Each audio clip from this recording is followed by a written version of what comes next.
Sanjay watch Sanjay ने कहा एवं इस प्रकार उक्त्वा कहकर ऋषिकेशम श्री कृष्ण से जो इंद्रियों के स्वामी हैं गुडाकेश अर्जुन जो ज्ञान को मिटाने वाला है परंतप अर्जुन शत्रु का दमन करने वाला ना युद्धि नहीं लड़ूंगा इति इस प्रकार गोविंदम इंद्रियों के आनंददायक श्री कृष्ण से उक्त्वा कहकर तुष्टिं शांत बभूव हो गया निश्चय। अनुवाद तात्पर्य जगत गुरु श्रील प्रभुपाद की जय। संजय ने कहा इस प्रकार कहने के बाद शत्रु का दमन करने वाला अर्जुन श्री कृष्ण से बोला हे गोविंद मैं युद्ध नहीं करूंगा और शांत हो गया। तात्पर्य धृतराष्ट्र को यह जानकर परम प्रसन्नता हुई होगी कि अर्जुन युद्ध न करके युद्ध में छोड़कर भिक्षाटन करने जा रहा है, किंतु संजय ने उसे पुनः यह कहकर निराश कर दिया कि अर्जुन अपने शत्रु को मारने में सक्षम है। परंतप यदि कुछ समय के लिए अर्जुन अपने पारिवारिक स्नेह के प्रति मिथ्या शोक से अभिभूत था, किंतु उसने शिष्य रूप में अपने गुरु श्री कृष्ण की शरण ग्रहण कर ली। इससे सूचित होता है कि शीघ्र ही वह इस शोक से निवृत्त हो जाएगा और आत्म साक्षात्कार या कृष्ण भावना मृत के पूर्ण ज्ञान से प्रकाशित होकर पुनः युद्ध करेगा। इस तरह धृतराष्ट्र का हर्ष भंग हो जाएगा। ओम ज्ञानतिमिरान्धस्य ज्ञानाञ्जनशलाकया चक्षुरुन्मीलितं येन तस्मै श्रीगुरवे नमः। श्रीचैतन्यमनोभीष्टं स्थापितं येन भूतले स्वयं रूपं कदा मह्यं ददाति स्वपदान्तिकं। वन्देऽहं श्रीगुरो श्रीयुतपदकमलं श्रीगुरुन् वैष्णवांश श्रीरूपं साग्रजातं सहगण रघुनाथान्वितं तं सजीवं साद्वैतं सावधूतं परिजनसहितं कृष्ण चैतन्यदेवं श्री राधा कृष्ण पादान् सहगण ललिता श्री विशाखान्वितांश्च। हे कृष्णा करुणा सिन्धु दीनबन्धु जगत्पते गोपेश गोपिका कान्त राधा कान्त नमोस्तुते। तप्त कांचन गौरांगी राधे वृंदावनेश्वरी वृषभानुसुते देवी प्रणमामि हरिप्रिये। वाञ्छाकल्पतरुभ्यश्च कृपा सिन्धुभ्येव च पतितानां पावनेभ्यो वैष्णवेभ्यो नमो नमः। जय श्री कृष्ण चैतन्य प्रभु नित्यानंद श्री अद्वैत गदाधर श्रीवासादि गौरभक्तवृंद। हरे कृष्णा कृष्णा कृष्णा हरे हरे हरे राम राम राम हरे हरे। नमो विष्णुपादाय कृष्णाय भूतले श्रीमते भक्तिवेदांत स्वामिनिति नामिने। नमस्ते सरस्वती देवी गौरवाणी प्रचारिणे निर्विशेष शून्यवादी पाश्चात्य वेशधारिणे। हरे कृष्णा।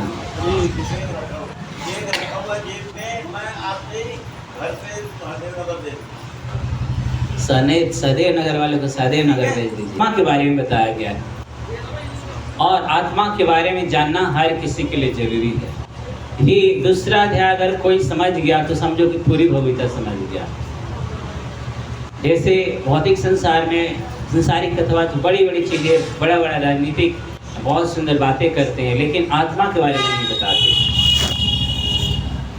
तो उसी तरह से है जैसे कि आपको बिल्डिंग बना रहे हो और कंडीशन आप रखी नहीं रहे हो, जड़ का पता नहीं है, नींव रखी नहीं रहे हो, तो जितनी बिल्डिंग बनाओगे उतना बेकार हो जाएगा।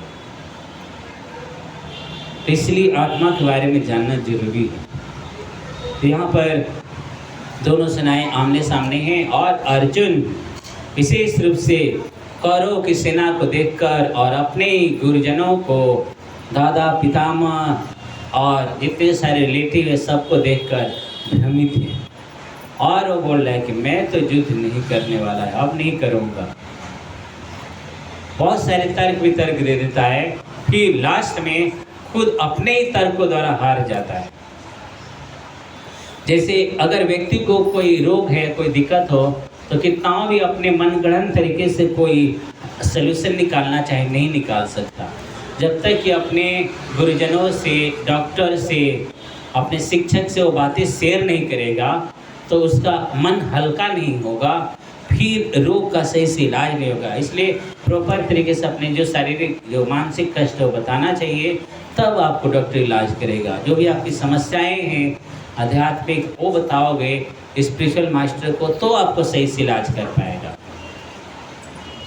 तो इसी तरह से यहाँ पर भी अर्जुन भगवान कृष्ण की शरण में जाते हैं और उनके शरण में जाने के बाद उनसे पूछते हैं कि क्या करना चाहिए मेरे को, क्या नहीं करना चाहिए, इसके बारे में बताते हैं। तो जब तक कोई किसी के शरण में जाकर अपने शिक्षा गुरु, दीक्षा गुरु के शरण में नहीं जाता, तब तक उसको कोई लाभ नहीं मिलेगा। गुरु से मित्रता रखनी चाहिए, लेकिन सीरियस भाव में, आदर के भाव में रखना चाहिए।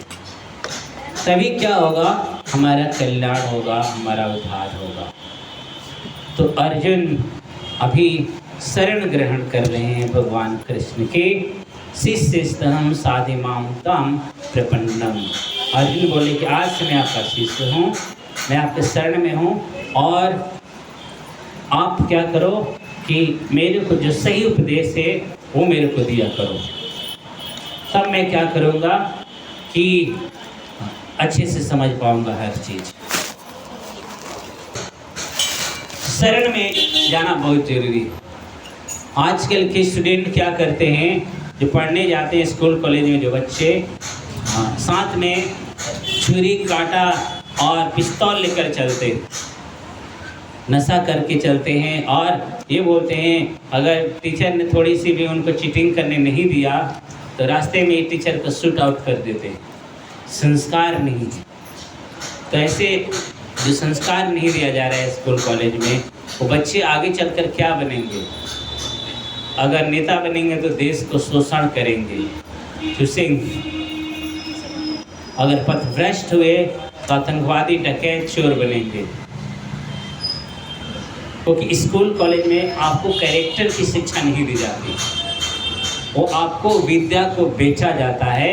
टीचर बेचते हैं ट्यूशन के माध्यम से, और आपको किताबों को पढ़ाया जाता है। वो टीचर ऑलरेडी बोलता है कि इतने साल में इतना कोर्स करा दूंगा, कंप्लीट करा दूंगा, इतना मेरे को पेमेंट देना पड़ेगा आपको। जिसके पास पेमेंट है उसके बच्चे पढ़ नहीं पाते, अच्छे स्कूल में एडमिशन नहीं हो पाता है, अच्छे मार्क्स नहीं है तो नहीं पढ़ाते, कमज़ोर बच्चे कमज़ोर रह जाते हैं। जो ज़्यादा तेज बच्चे हैं उनके लिए अच्छे एडमिशन में, कॉलेज में एडमिशन हो जाता है, स्कूल में, वो आगे बढ़ जाते हैं। जिस तरह की भौतिक संसार में यहाँ पर भी धनी लोग धनी बन जाते हैं, धनी पर धनी बनते जाते हैं, और कमज़ोर लोग, गरीब लोग और गरीब पर गरीब बनते जाते हैं। तो उनको कोई सहारा नहीं मिल पाता। लेकिन यहाँ पर अर्जुन भगवान की शरण में जाते हैं, भगवान कृष्ण की शरण में जाते हैं। तब इस शरण में जाना चाहिए। गुरु क्या करते हैं, हमें थोड़ी सी वो मीठी फटकार लगाते हैं, कड़वा सच बोलते हैं, लेकिन सच बोलते हैं। सत्यम बुर्यात प्रियम बुर्यात, सत्य बोलना चाहिए, प्रिय बोलना चाहिए। अगर गुरु सत्य नहीं बोलेगा और शिक्षक सत्य नहीं बोलेगा तो कौन, कैसे आप पढ़ पाओगे? इसीलिए हर टीचर का कर्तव्य है कि अपने स्टूडेंट को अच्छी शिक्षा दे, सही शिक्षा दे, सन्मार्ग पर लाने का प्रयास करे। जैसे हर परिवार में क्या होता है कि अगर बच्चा वो बहाना कर देता है कि मैं स्कूल नहीं जाऊंगा, ट्यूशन नहीं हो जाएगा, आज स्कूल जाने का मन नहीं है, तो माता बोलती है कि ठीक है। पिता तो डंडे लेकर पढ़ जाते हैं, लेकिन माता बोलती है कोई दिक्कत नहीं, मेरा बेटा स्कूल नहीं जाएगा, मूर्खी बना रहेगा। लेकिन ऐसा गुरु नहीं करते। गुरु अपने शिष्य को मूर्ख नहीं बने रहने देना चाहते। गुरु का काम है कि उसको जन्म मृत्यु जरा व्याधि से निकाल कर आध्यात्मिक शिक्षा देकर, भगवान के बारे में जानकारी देकर, भगवान के प्रति श्रद्धा प्रेम उत्पन्न करा के भगवान के धाम भेजना, जन्म मृत्यु से जरा व्याधि से मुक्त करके भगवान के धाम भेजना, ये गुरु का कर्तव्य है। क्या गुरु का कर्तव्य है?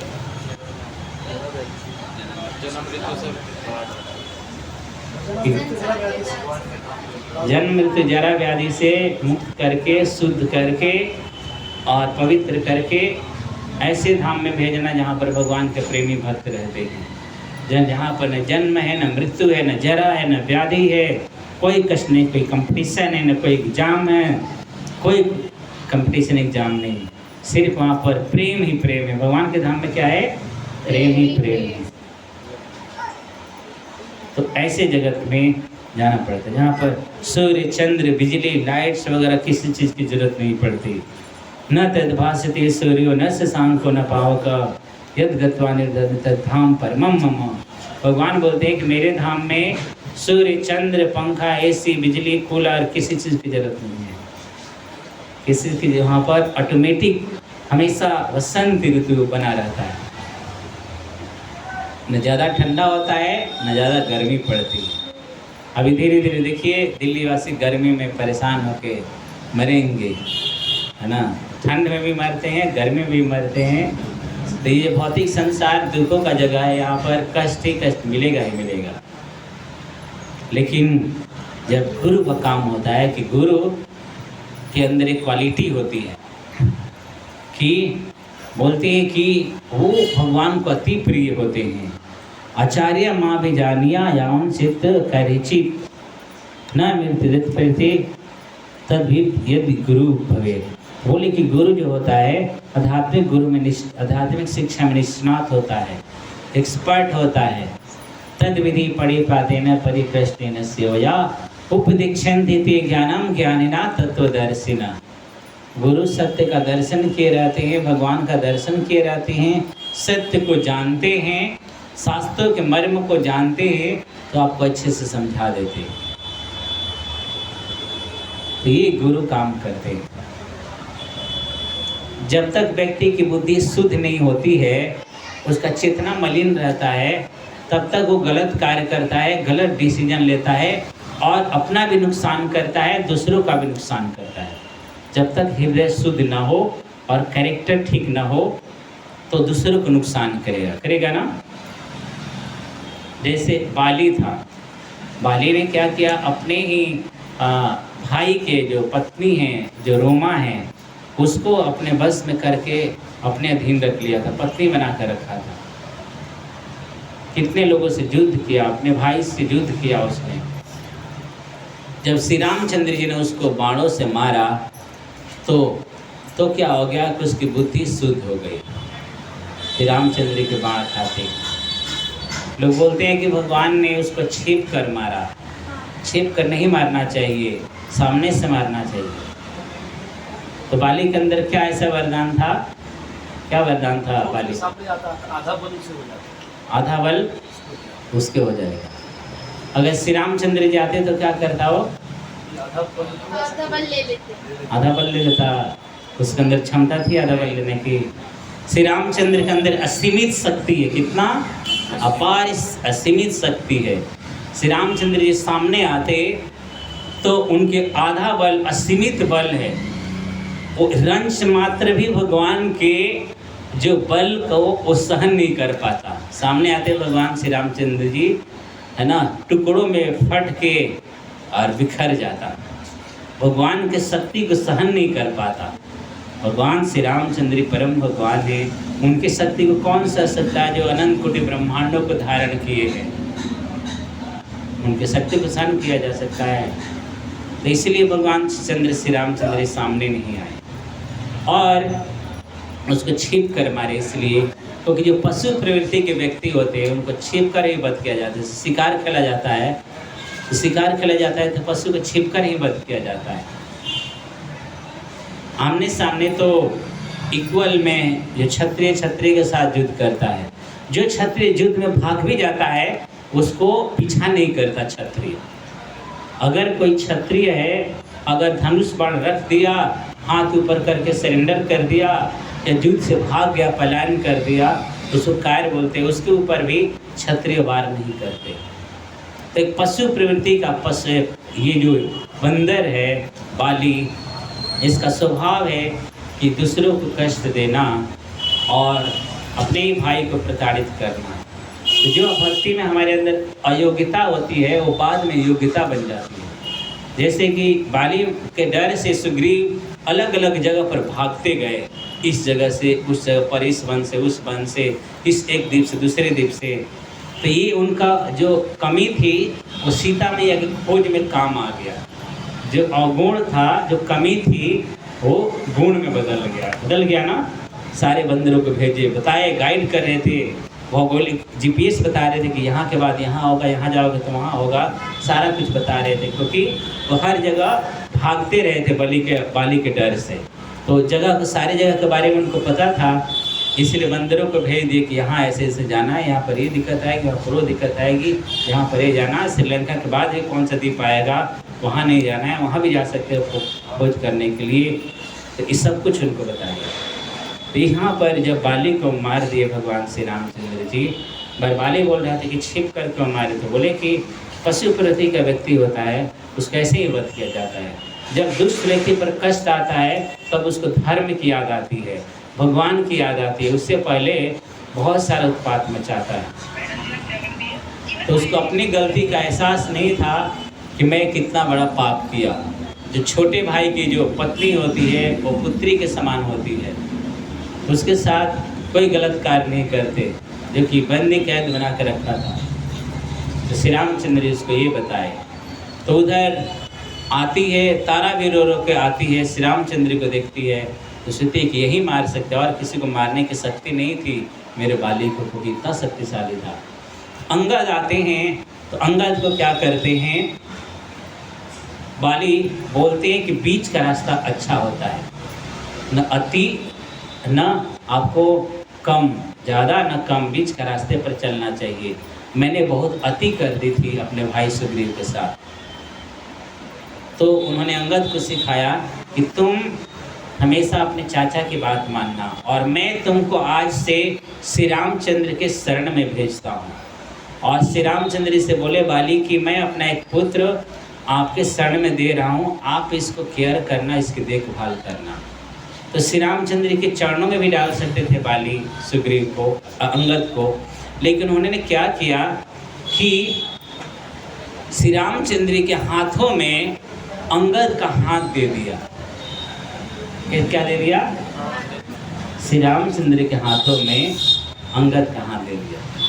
तो श्री रामचंद्र का हाथ भी अंगद के हाथ में दे सकते थे, लेकिन इसीलिए उन्होंने अंगद का हाथ श्री रामचंद्र के हाथों में दिया, क्योंकि बंदर का स्वभाव है मन कभी विचलित हो, अगर अंगद कभी हाथ छुड़ाकर जाना भी चाहे तो श्री रामचंद्र का बाहुबली है, मजबूत हाथ है, कभी छोड़कर भागने नहीं देंगे अंगद को, गलत रास्ते पर जाने नहीं देंगे।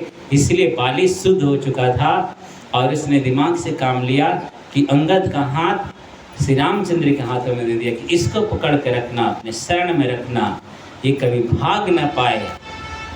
क्योंकि हमारा मन भ्रमित रहता है, कभी मन करता है तो मंदिर जाते हैं, कभी मॉल जाते हैं, कभी भटकते रहते हैं, कभी कथा में, तो कथा में रहते हुए भी हम कथा में हमारा दिमाग बाहर रहता है, भटकते रहते हैं। इसलिए हमें जब भगवान हमारी रक्षा करेंगे तो हम सुरक्षित रहेंगे। हम क्या करते हैं कि हम प्रार्थना करते हैं भगवान मैं आपको भूलूं नहीं। हमें प्रार्थना करनी चाहिए कि हे भगवान आप मेरे को मत भूलिए, मेरी तुच्छ बुद्धि या स्मरण शक्ति कम है, मैं तो मायाबद्ध जीव हूँ, मैं तो कभी भी आपको भूल सकता हूँ, लेकिन आप मेरे को मत भूलना। ये सुरक्षित रास्ता है ना। भगवान आपको रक्षा करेंगे, सुरक्षा देंगे, आपको याद रखेंगे तो आपको कोई कुछ नहीं कर सकता। भगवान आपको रक्षा करेंगे, केयर करेंगे। तो इसी तरह से बताते हैं कि एक मंदिर के पुजारी थे, वो क्या किए थे कि पहले समुद्र के किनारे जाकर सर्फिंग किया करते थे। सर्फिंग जानते हैं? छोटी नाव होती है, वो लहरों में यूँ नीचे ऊपर ऊपर जाना, बहुत मज़ा लूट रहे थे, है ना। घूम फिर के आनंद ले रहे थे। तो बचपन में वहीं किया करते थे जवानी में, लेकिन जब उनको पुजारी की सेवा कर रहे थे, भगवान की पूजा करते करते कुछ अपराध हुआ या ध्यान से नहीं कर पाए, बोर हो जाते थे। तो देख कितना अच्छा लाइफ था मेरा, पहले मैं सर्फिंग करता था समुद्र के जल में, और यहाँ पर मैं क्या किया हूँ कि मैं यहाँ पर सेवा में फंस गया हूँ। कभी कभार भक्तों के साथ नहीं रहते हैं, अपराध करते हैं, उनकी बात नहीं मानते हैं, तो क्या होता है कि भक्तों के साथ संबंध अच्छा नहीं होने से इधर उधर भटक जाता है मन। इसलिए वैष्णव अपराध से बचना चाहिए, आपस में प्रेम रखना चाहिए। तो वो भक्त ने क्या किया कि अपना कंठी माला तिलक सब उतार के और चुपचाप रात में भाग गया अपने गांव। समुद्र के किनारे रहने वाला था, कि समुद्र किनारे का रहने वाला था। वहाँ पर जाकर उसके पास बोट थी ही छोटी, और आराम से कोट टाई लगा के और हाफ पैंट पहनकर और क्या किया, चला गया नौका विहार करने समुद्र के लहरों में। रात में नहीं, दिन में गया, रात में थोड़े ना करते हैं, है ना। रात में भाग के गया था मंदिर से, और सुबह होते ही घर पहुंच गया। फिर दिन में थोड़ा बोला कि अब थोड़ा आनंद लुटेंगे, सर्फिंग करेंगे, यूँ नौका विहार कर रहा था। इस तरह से चलते चलते बहुत दूर चला गया समुद्र के, थोड़ा और आगे चला गया, तट से काफ़ी दूर आगे चला गया। अब वहाँ पर गया तो भगवान ने, देखो क्या उसकी प्लानिंग की भगवान ने, क्योंकि भगवान की सेवा किया था, भगवान की सेवा किया था इतना कि भगवान उसके चाहते थे कि दोबारा मेरा भक्त मेरे पास आए। तो वहाँ पर समुद्र में दो चीज़ें बहुत विशाल विशाल होती है, जिसका कोई अंदाज़ा नहीं लगा सकता, एक सांप का और एक मछली का। तो व्हेल मछली कितनी बड़ी होती है, व्हेल मछली को निगल जाती है शार्क मछली, है ना। शार्क को भी निगल जाती है तीमी मछली, है ना। एक व्हेल मछली में 30 हाथी आ जाएंगे, इतना बड़ा, यानी पूरा संत नगर घेर लेगा। नहीं, आज जो तीमी मछली को निगल जाए उसको तिमिंगल मछली बोलते हैं। क्या बोलते हैं? तिमिंगल मछली का नाम सुना है? जो तीमी मछली को भी अपने गले में लगा लेती है, रख लेती है।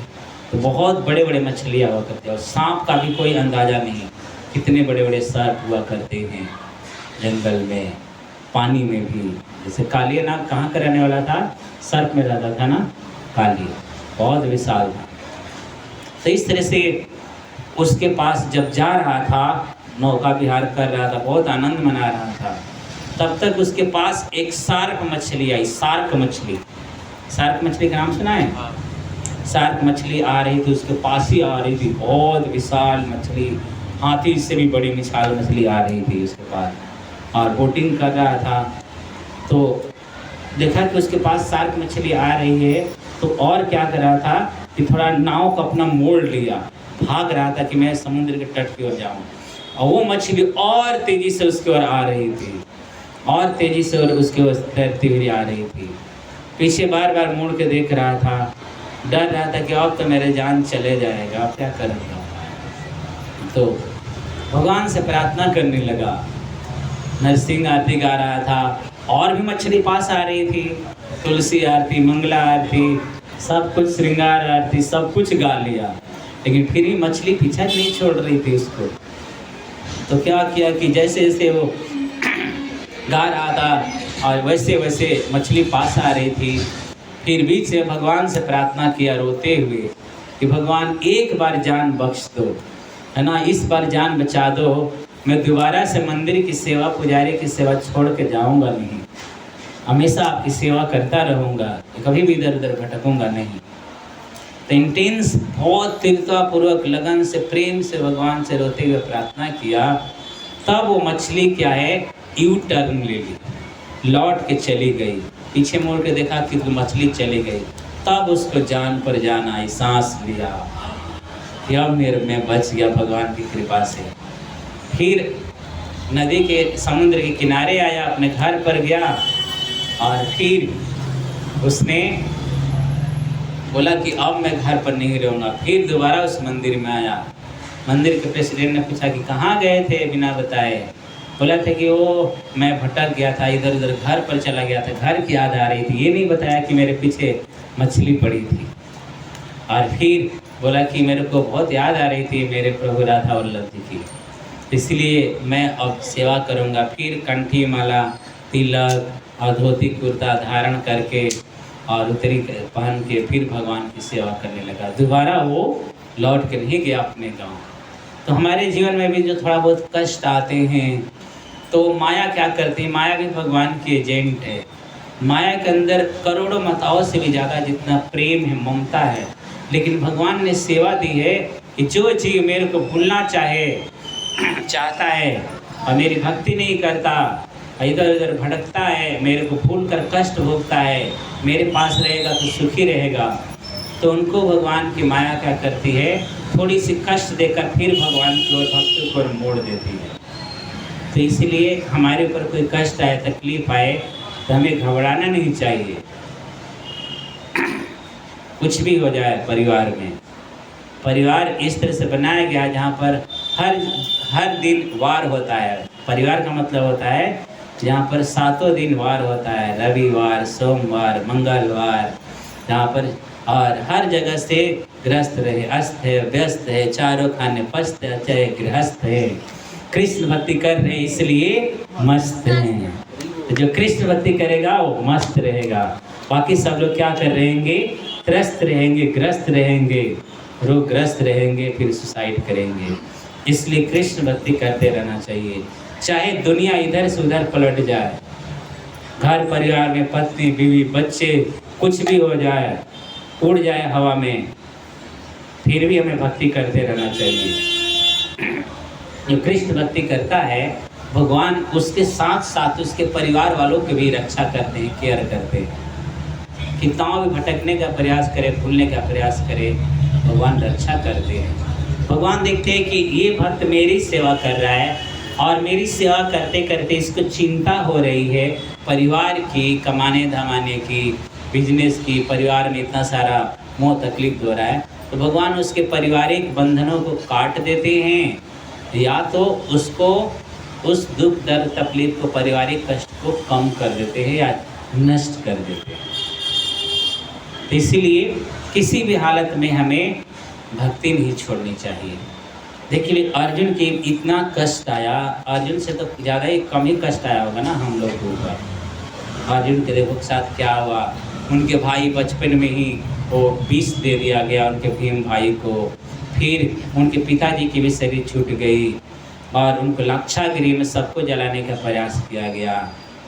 उनको 13 वर्ष का अज्ञातवास दे दिया गया, 12 वर्ष का वनवास हो गया, एक वर्ष का अज्ञातवास, जंगल जंगल भटकना पड़ा राजपुत्र होने के बावजूद भी। बिना युद्ध के मिल नहीं रहा है कुछ, ज़्यादा से सेनाएं तो कौरवों की ओर से हैं, इनके पास मात्र 7 अक्षौड़ी, उधर 11 अक्षौड़ी, बड़े बड़े महारथी कौरवों की ओर से है, फिर भी वो भगवान की शरण नहीं छोड़ रहे हैं। और जब बात हुई भगवान कृष्ण को चुनने की कि कौन क्या चुनेगा, न कोई नारायण से न लेगा या नारायण को चुनेगा, भगवान कृष्ण को चुनेगा, वो भी निहत्था, कोई काम नहीं करेंगे भगवान कृष्ण, है ना, कोई युद्ध नहीं करेंगे, शस्त्र उठाएंगे। लेकिन दुर्योधन ने बहुत अपने आप को होशियार समझता था, उसने नारायणी सेना ले ली, नारायण को छोड़ दिया। जैसे हम लोग क्या करते हैं, राम राज्य चाहते हैं, राम को छोड़ देते हैं, तो बिना राम के राम राज्य आएगा, सुख मिलेगा जीवन में। तो उसी तरह से दुर्योधन भी बेवकूफ़ था, उसने क्या किया, नारायणी सेना ले ली, नारायण को छोड़ दिया, है ना। इसलिए श्री राम भगवान कृष्ण कोई अस्त्र शस्त्र नहीं उठाए, फिर भी अर्जुन के रथ आके फिर भी पांडवों को जिता दिए। इससे भगवान, सब लोग बाणों से युद्ध कर रहे थे, भगवान वाणी से युद्ध कर रहे थे। कैसे? वाणी से अर्जुन को संदेश दे रहे थे। इसलिए गोली से भी ज़्यादा खतरनाक होती है, बाण से भी ज़्यादा खतरनाक होती है वाणी, है ना। जिह्वा में कोई हड्डी नहीं है, लेकिन हड्डी पसली तोड़वा देती है ना। इसलिए सोच समझ के बोलना चाहिए। तो इस तरह से उन्होंने, अर्जुन ने इसको चुना, भगवान कृष्ण को चुना। तो हमारे ऊपर कितना भी तकलीफ आए, कष्ट आए, दुख दर्द आए, फिर भी हमें भक्ति नहीं छोड़नी चाहिए। 84 लाख योनियों के बाद हमें मनुष्य जन्म शरीर मिला है, उसमें भी 4 लाख प्रकार के मनुष्य होते हैं। कितने लाख प्रकार के? 4 लाख। उसमें भी चेतना के स्तर पर कुछ तो जंगली होते हैं, आदिवासी होड़ होते हैं, खाना बदोश होते हैं, उनको भक्ति से कोई मतलब नहीं है, भगवान कृष्ण के बारे में पता नहीं है, जंगल में रहते हैं, पशु की तरह रहते हैं। और कुछ उसमें से थोड़ा बुद्धिमान होते हैं, वो पढ़ाई लिखाई एमटेक बीटेक में लगे रहते हैं, भक्ति से मतलब नहीं होता उनको। कुछ थोड़ा ठीक रहते हैं, वो धार्मिक कार्यों में लगते हैं, देवी देवताओं में उलझ जाते हैं, उसी में फंसे जाते हैं। मनुष्य नाम सहस्त्र से कश्चित् सिद्ध है। हजारों करोड़ों करोड़ों में से एक व्यक्ति विरला होता है ऐसा जो भगवान कृष्ण को जानने का प्रयास करता है, राम को जानने का प्रयास करता है। उन हजारों में से कोई एक विरला है जो भगवान को समझ पाता है। उन हजारों में से कोई एक दो ऐसे व्यक्ति होते हैं जो भगवान से प्रेमा भक्ति उत्पन्न करके और फिर जन्म मृत्यु जरा व्याधि से निकलकर भगवान के धाम जाते हैं। तो हम लोग अभी 50-50 में हैं, है ना, आधा भक्ति करते हैं, आधा मस्ती करते हैं। तो एक गाल से आप हंस सकते हैं, दूसरे गाल से रो नहीं सकते, है ना। तो भगवान क्या बोलते हैं कि मेरे को चाहिए 100%। क्या चाहिए? 100। जो मेरा है वो मेरा है, मैं भले ही टेढ़ा हूँ लेकिन जो मेरा है वो मेरा है। भगवान कैसे है? टेढ़े है ना, 3 जगह पर टेढ़े हैं, तो जो टेढ़े बना रहता है उसको सीधा कर देके और अपने पास बुला लेते हैं।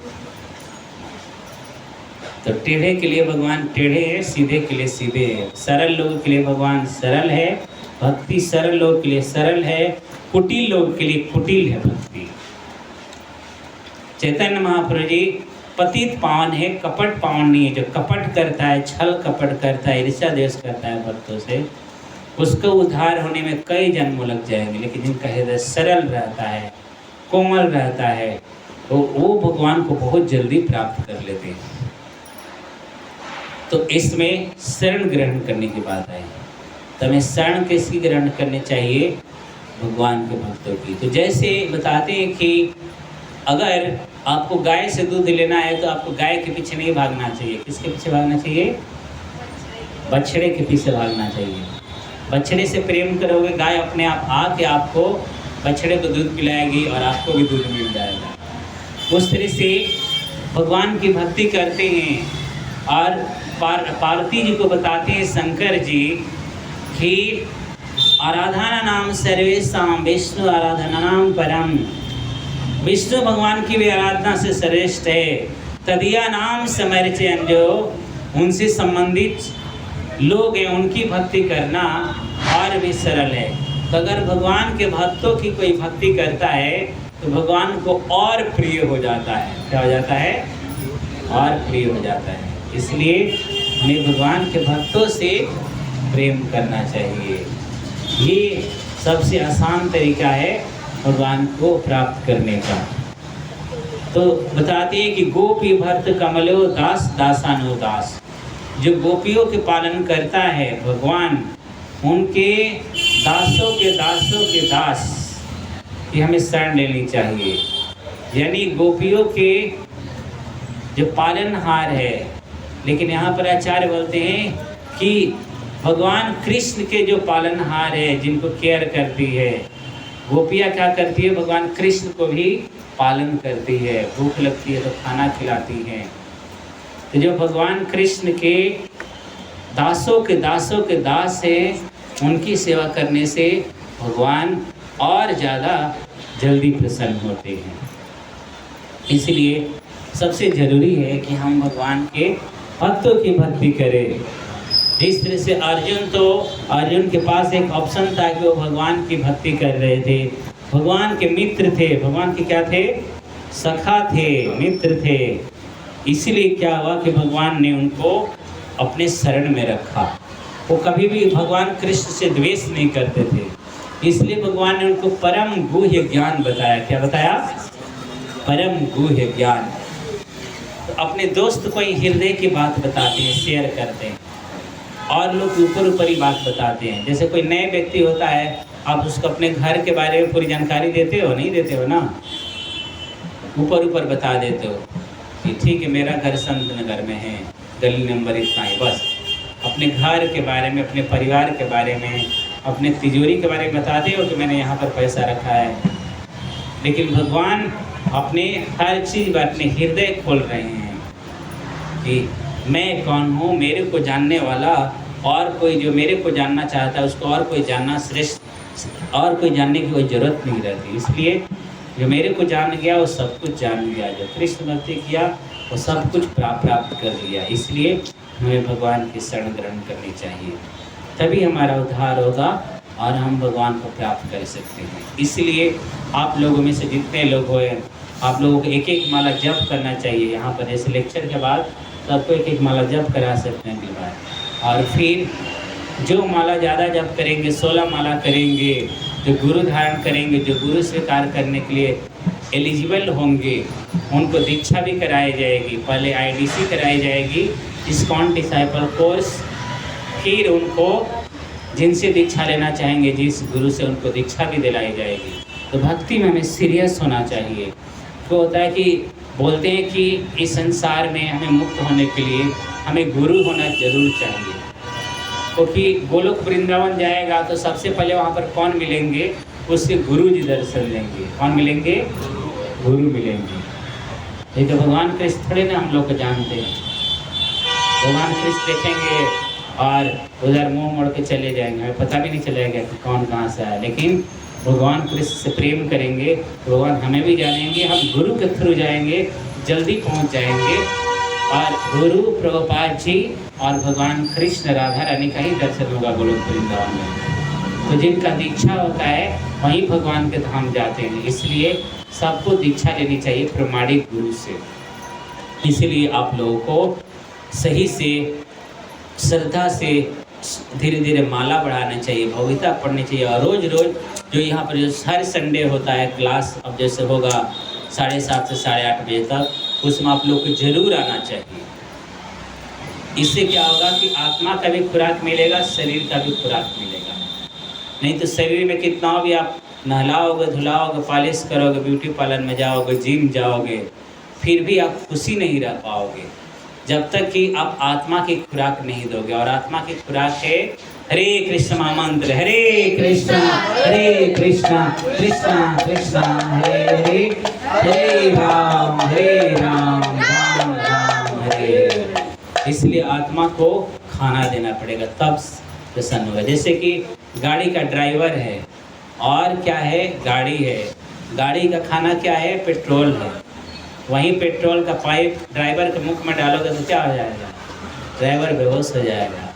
उसी तरह से ड्राइवर का अलग से खाना देना पड़ता है, खुराक उसका अलग है। उस तरह से आत्मा का खुराक अलग है और शरीर का खुराक अलग है, दोनों को ध्यान में रखना होगा। तब हम शरीर स्वस्थ रहेगा। एक स्वस्थ शरीर में एक स्वस्थ आत्मा का वास होता है। एक स्वस्थ आत्मा ही भगवान की सेवा में लगी रहती है। तो अभी हम लोग क्या है, अस्वस्थ हैं। यानी स्वस्थ का मतलब क्या है, जो अपने स्वरूप सिद्धि जिसको प्राप्त हो गई है, जो स्वरूप में स्थित हो गया है। तो हमारा स्वरूप क्या है, जीवेर स्वरूप है नित्य कृष्ण दास। जीव का स्वरूप क्या है, भगवान की सेवा करना। तो जो भगवान की सेवा नहीं करता वो समझो कि बीमार है। क्या है, बीमार। अगर कोई स्वस्थ होना चाहता है उसको भगवान में सेवा में लगना चाहिए। जो जितना इस भगवान की सेवा में लगता है उतना ही मात्रा में उसको समझना चाहिए कि वो स्वस्थ है, निरोग है। जो जितना मात्रा में भगवान की सेवा से दूर जा रहा है, भटक रहा है माया में, उतना ही समझना चाहिए कि वो अस्वस्थ है, बीमार है। तो बीमार लोगों को क्या करना चाहिए, हॉस्पिटल में लाके एडमिट करना चाहिए। इस्कॉन सेंटर क्या है, हॉस्पिटल है।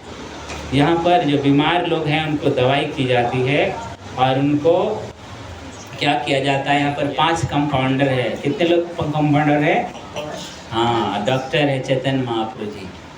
और मुख खोलकर और मुख में हरिनाम डालते हैं, दवाई डालते हैं ना, महाऔषधि है हरिनाम। और इस तरह से हरिनाम जब हमारे कानों के जरिए हृदय में जाएगा, हृदय शुद्ध होगा तो हमारा मन प्रसन्न होगा, मन प्रसन्न होगा चेहरा प्रसन्न होगा, हम दुखी नहीं रहेंगे, हम आनंदित रहेंगे।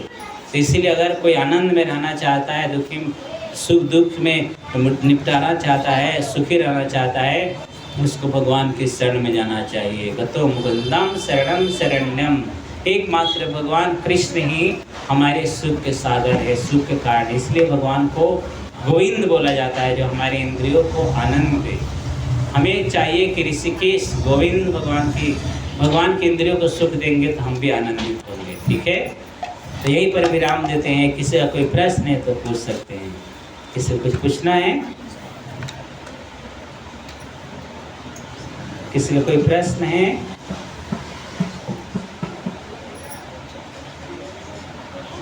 तो सब समझ गए। सब समझ गए?